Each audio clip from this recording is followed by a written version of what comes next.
Pakarimbok na eh. Kumusta yung anak mo? Ayun. Isa na siyang piloto. Bilib nga ako dun eh.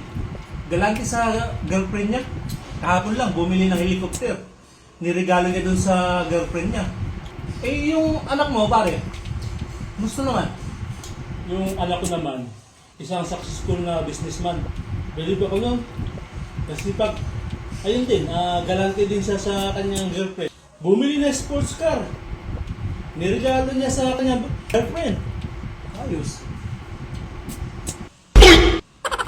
Ikaw, parang bintong. Kumusta naman yung anak mo? Ayun, yung anak ko nagiging bakla. Nagtatrabaho siya ngayon sa isang gay bar. Sikat na gay bar dyan sa may Quezon Avenue. Pasensya na parang bintong kung hindi yata maganda yung takbo ng buhay ng anak mo. Siguro, nadigismaya ka dahil nagiging bakla yung anak mo. Okay lang yun. Proud na proud nga ako sa anak ko eh. Kahit na nagiging bakla yun, napakaswerte sa buhay. Meron siyang dalawang boyfriend eh.